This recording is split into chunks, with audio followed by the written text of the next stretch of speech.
somewhere in the Kepler 442 system, on a planet whose name translated roughly to, "Please don't kill us, we're very sorry for existing." The Galactic Concordance had established what they optimistically called a peacekeeping outpost. In reality, it was a glorified observation deck where various species could watch each other suspiciously while pretending. According to YouTube analytics, 98% of viewers are not subscribed. That's a huge number. By subscribing the channel that is completely free, you'll help support the channel and never miss fresh content, tending to care about border disputes and trade agreements. The real purpose, though nobody said it out loud, was to keep an eye on the humans. Because humans were a problem. Not in the way that, say, the Wreck were a problem with their tendency to occasionally eat their diplomatic partners. No, humans were a problem in the way that made every other species in the known galaxy check their insurance policies and update their wills. Humanity had waltzed onto the galactic stage approximately 73 standard cycles ago, and in that time, they had managed to achieve what most civilizations took millennia to accomplish: universal wariness bordering on existential dread. The classification had been unanimous: apex predator, death world origin, persistence hunter, pack tactics, endurance that bordered on the supernatural. Oh, and that delightful little quirk where they could survive injuries that would send any sensible species into shock-induced death.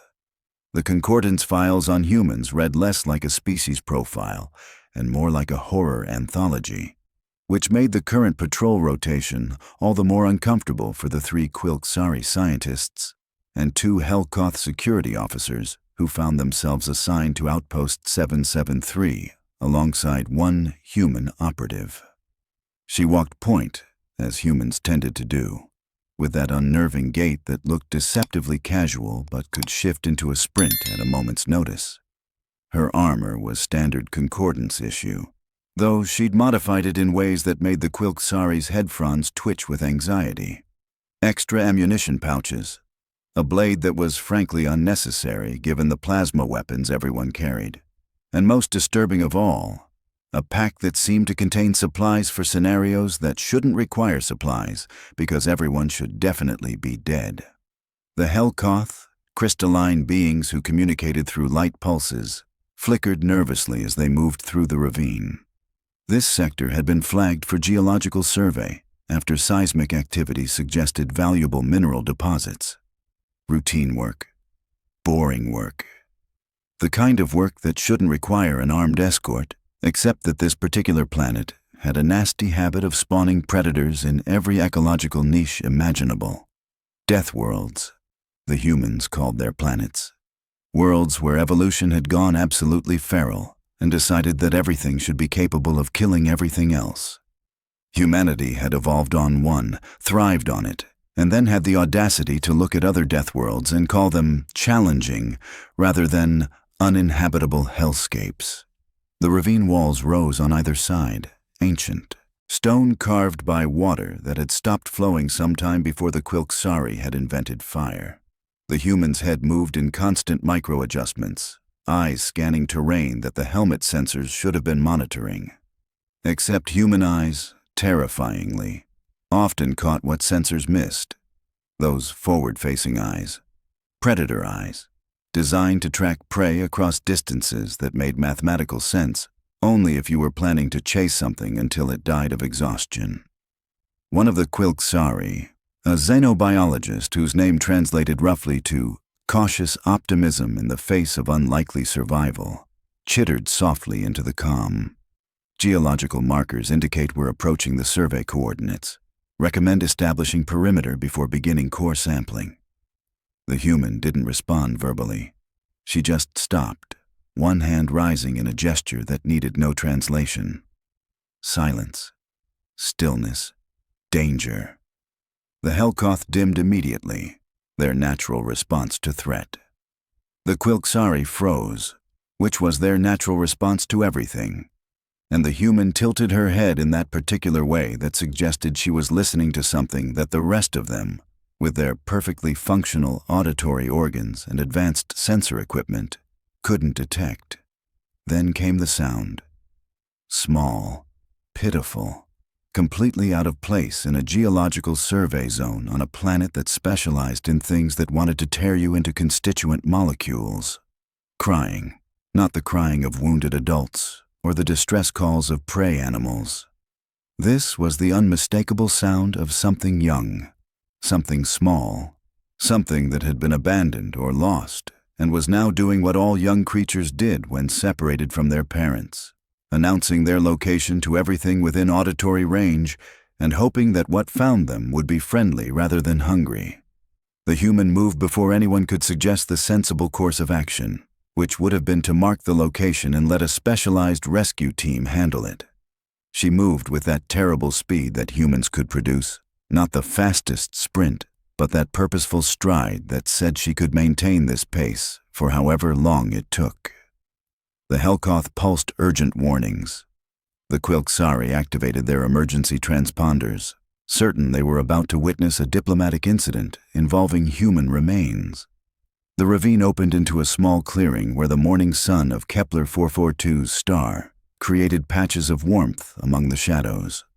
And there, huddled against the base of a rock formation that provided some shelter from the wind, were 3 cubs.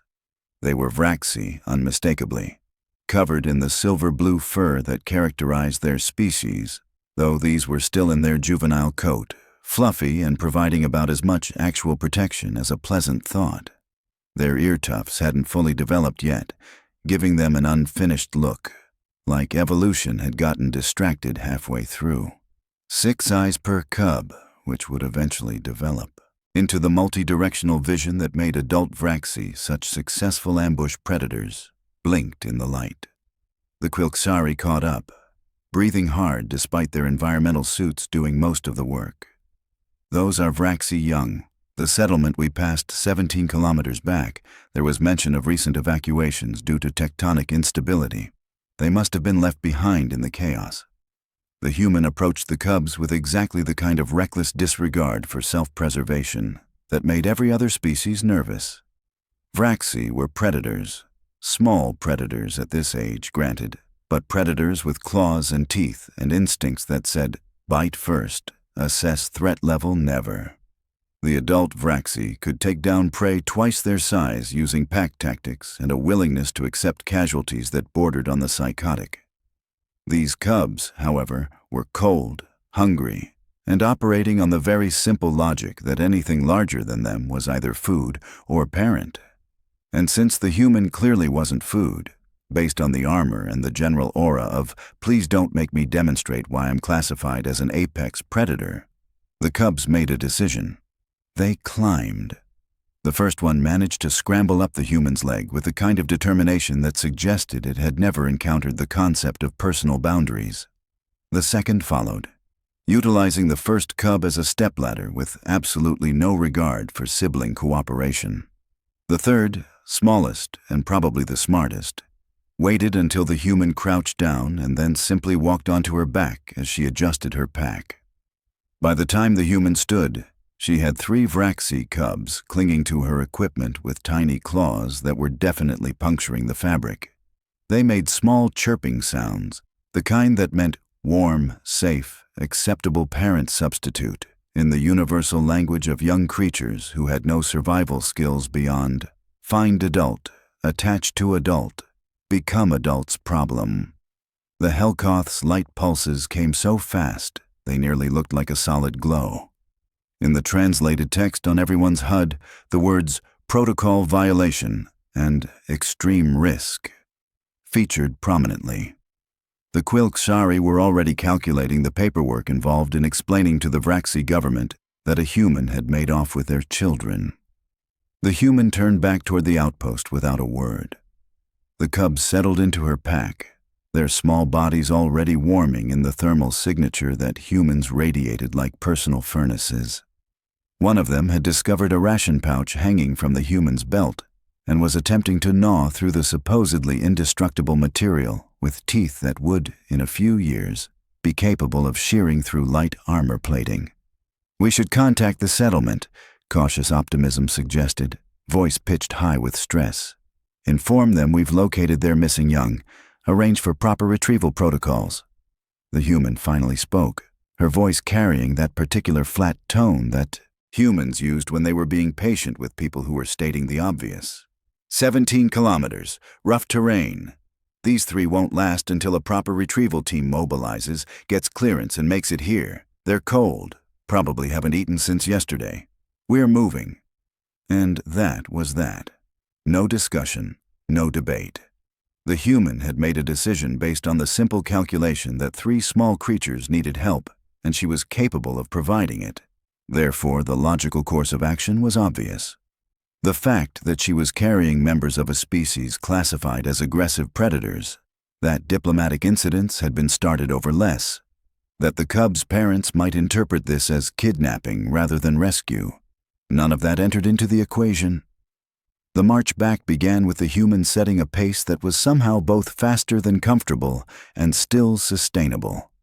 The cubs chirped occasionally, communicating in their rudimentary way about their new mobile home. One of them had managed to wedge itself into the gap between the human's pack and her armor, creating a little nest that probably violated several equipment regulations. Behind them, the Quilksari and Helkoth exchanged glances, which was impressive given that the Helkoth didn't technically have eyes. They'd signed up for geological surveys. They'd been promised routine work. They'd accepted the human escort because regulations required it, and because, theoretically, having an apex predator on your team was good for survival statistics. Nobody had mentioned anything about their apex predator adopting the children of other apex predators. The morning sun climbed higher, painting the ravine walls in shades of amber and rust. Somewhere ahead, the outpost waited with its carefully maintained peace and its protocols designed to prevent exactly this kind of situation. And somewhere behind them, presumably, were Vraxi parents who were about to discover that their cubs had been rescued by the one species in the galaxy that everyone agreed was probably best avoided. The human walked on, steady and unhurried. 3 small predators nestled against her back like the universe's most inappropriate cargo. She hadn't asked for permission, hadn't explained her reasoning beyond basic survival logic, hadn't shown any indication that she thought this situation was unusual, which was, when you thought about it, the most human thing possible. Word traveled faster than the patrol unit did, which was saying something considering the human maintained a pace that had the Quilksari wheezing into their respirators. The moment cautious optimism sent the update to base operations, every communication channel in the outpost lit up like a festival display. A human was carrying Vraxi cubs, voluntarily, without sedation protocols or containment fields, just walking through hostile terrain with 3 juvenile predators attached to her equipment, like particularly deadly barnacles.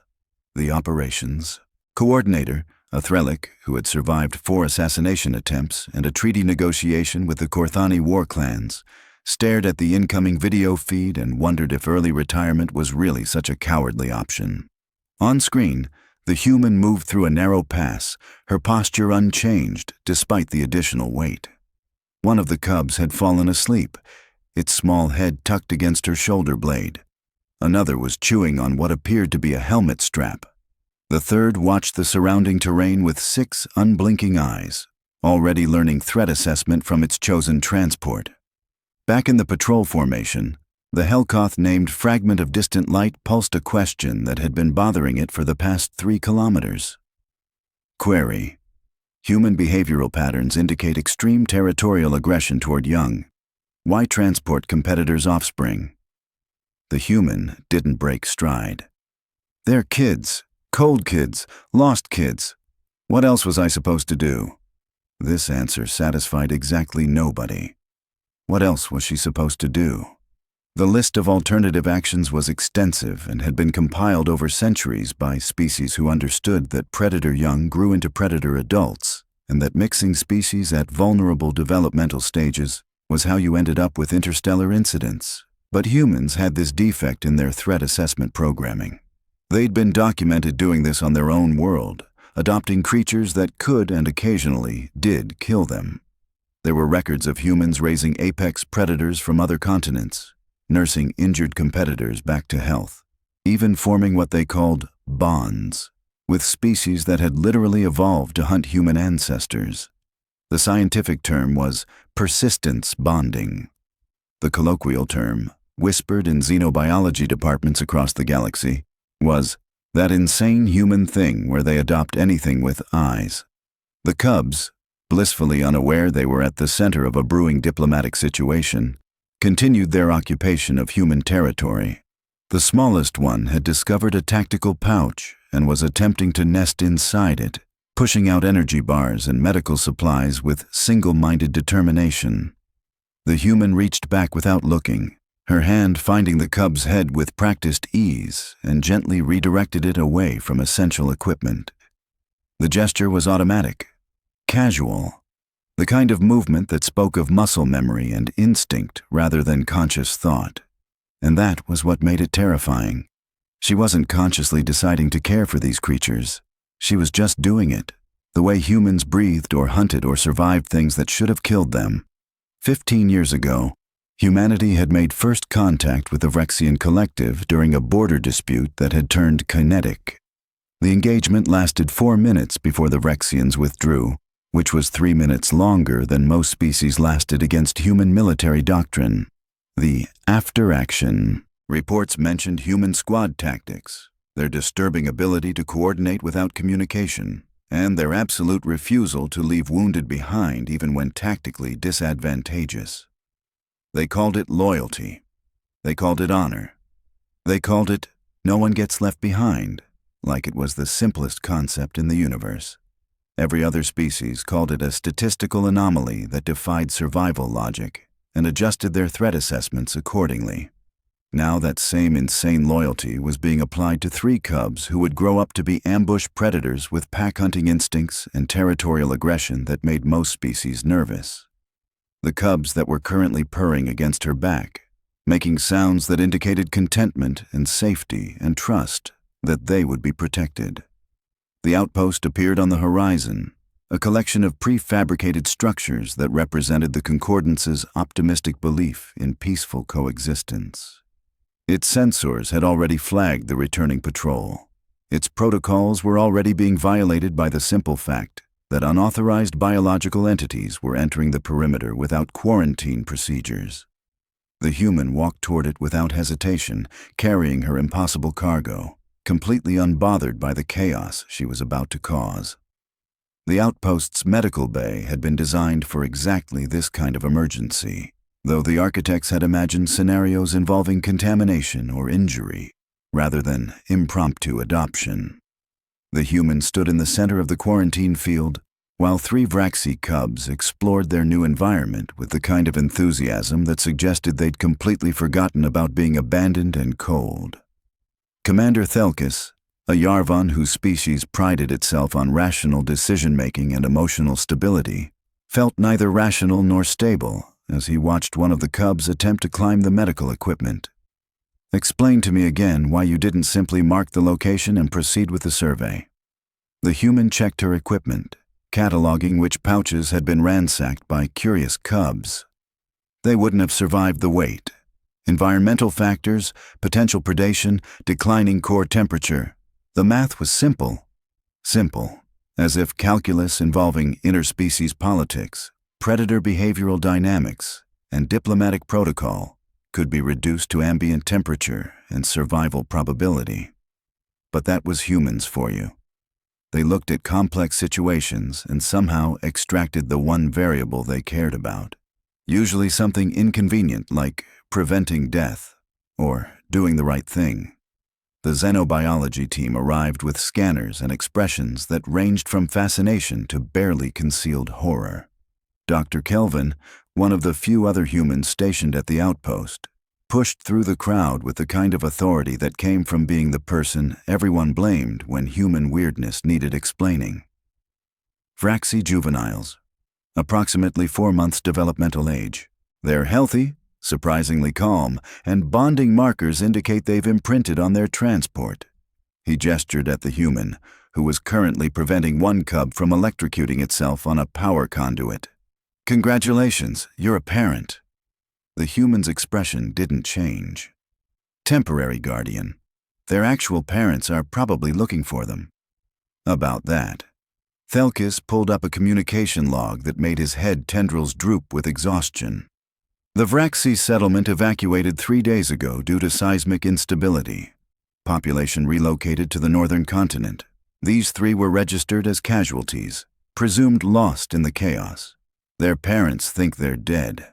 Silence filled the medical bay, broken only by the cubs chirping as they played what appeared to be a game involving tackling each other and the human's abandoned helmet.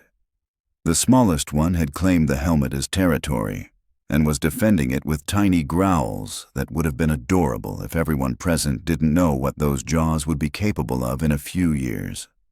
So we contact the settlement, inform them their casualties are alive, arrange transport.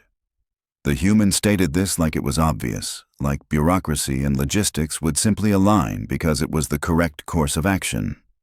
Dr. Kelvin made a sound that might have been a laugh, or possibly a sob. You carried 3 predator cubs 17 kilometers through hostile terrain. They've bonded to you specifically, and you think we can just ship them back like misdelivered cargo? One of the Quilxari scientists, braver than most, activated a holographic display showing brain scan data. The cubs are exhibiting attachment neurochemistry consistent with parental recognition. Their stress markers dropped 93% when in physical contact with the human. Separation now would be psychologically traumatic. The human looked at the cubs, who had abandoned the helmet game and were now investigating whether the quarantine field was edible. Her expression remained neutral, but something shifted in her posture. That microscopic change that humans exhibited when they'd made a decision and no amount of logic or pleading would alter it. How long until we can contact the settlement? Communication relay is functional. We can send a message within the hour. Good. Tell them their kids are alive and safe. They can decide what happens next. The human crouched down as the smallest cub wandered over, its 6 eyes blinking up at her with absolute trust. She picked it up with the same casual competence she'd displayed during the entire march, supporting its weight like she'd been handling Vraxi young her entire life. The cub purred, a sound that adult Vraxi only made in the presence of packmates they trusted with their lives. The other 2 immediately abandoned their explorations and converged on the human, climbing her legs with determination, reclaiming their mobile territory. Thelkis watched this display and updated his resignation letter mentally. Somewhere in the galaxy, Vraxi parents were about to learn their children had been rescued by humanity's walking contradiction. An apex predator who collected strays like they were precious rather than competition. The response from the Vraxi settlement came faster than expected, probably because someone had used the words human and your children in the same sentence, and that tended to accelerate bureaucratic processes considerably. The holographic display showed a Vraxi council chamber where several adults stood with their fur bristled in what might have been aggression or possibly relief, or perhaps both simultaneously. Elder Kethrix spoke first, his translator rendering his growls into standard galactic. You claim to have recovered our lost young. Proof is required before we discuss retrieval. The human didn't argue. She simply turned so the camera could capture the 3 cubs who had arranged themselves around her like satellites orbiting a planet. They looked healthy, well-fed from the outpost's emergency rations, and completely unconcerned about the political implications of their rescue. The reaction from the Vraxi Council was immediate and unfiltered. Several elders made sounds that the translator gave up on entirely, simply marking as emotional vocalization beyond standard parameters. One of them sat down abruptly, which for Vraxi indicated shock severe enough to override their instinct to maintain threatening postures. They live. Kethrix's voice carried layers of meaning that even the translator couldn't fully capture. We mourn them, performed the rites, accepted their loss to the Earth's anger. The human's response was characteristically blunt. They're not lost, they're here, cold, hungry, and scared when I found them, but otherwise undamaged. When can you pick them up? This question, simple and practical from a human perspective, landed like a diplomatic explosive in the Vraxi council chamber. Pick them up. As if it were that straightforward. as if a human hadn't just demonstrated the exact behavior that made every species in the galaxy maintain detailed files on human unpredictability. Dr. Kelvin stepped into frame, saving everyone from the awkward silence. There are complications. The cubs have formed attachment bonds. Separation without proper transition protocols could cause lasting psychological damage. We're recommending a gradual reintegration process. What he didn't say, but everyone understood, was that the cubs had decided the human was their pack now, that they'd sleep curled against her during the night cycle, that they followed her around the outpost like fuzzy shadows, that they'd learned to recognize her footsteps and would stop whatever they were doing to track her movement. Ketherick studied the human through the display, those predator eyes meeting other predator eyes across light years of space. You carried them, fed them, protected them when they were vulnerable. By our customs, you have claimed them as pack. I found 3 cold kids and brought them somewhere warm. That's not claiming, that's basic decency. The translation software struggled with that concept. Basic decency didn't have a direct equivalent in most galactic languages because most species had more sensible definitions of in-group and out-group. You protected your own. You were cautious with others. You certainly didn't risk yourself for competitors' offspring because feelings got involved. But humans had built their entire civilization on expanded definitions of your own. They'd looked at their evolutionary competitors and decided that was boring. They'd domesticated wolves into companions, fed birds for entertainment, cried over fictional characters from species that didn't exist. Their capacity for attachment wasn't a bug in their programming. It was apparently a core feature. The smallest cub, the one that had claimed the human's helmet earlier, was now asleep in her lap while she handled the communication.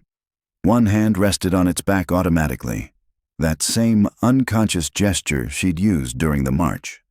The cub's breathing synchronized with hers, a bonding behavior that xenobiologists would spend decades studying. Ketherick's made a decision that would alter Concordance protocols for the next century. The cubs may remain with their chosen pack until they are old enough for the journey home. We will send cultural liaisons to ensure proper development, and human, when they are grown and return to us, they will remember. Vraxi do not forget those who protected them when they were small. The transmission ended. The human looked down at the 3 cubs who had disrupted galactic procedures, violated approximately 40 protocols, and forced an entire outpost to reconsider their understanding of predator behavior. They looked back at her with 6 eyes apiece, content and safe and completely oblivious to the chaos they'd caused. She scratched the smallest one behind its ear tufts, a gesture that would have gotten her hand bitten off by an adult Vraxi, but made the cub purr with satisfaction. Somewhere in the Concordance archives, file updates were being made. New behavioral notes were being added to humanity's profile. Future operatives would read about the incident where a human carried 3 predator cubs 17 kilometers because they were cold, and it was, apparently, just what you did. The universe had arranged a situation where 2 apex predator species intersected at their most vulnerable and most protective, respectively. It had expected conflict, or at least wariness. Instead, it got 3 cubs sleeping in a human's quarters, and an entire galaxy forced to accept that sometimes the scariest thing about humans wasn't their capacity for violence. It was their capacity for caring about things they absolutely should not care about, and doing something about it without asking permission first.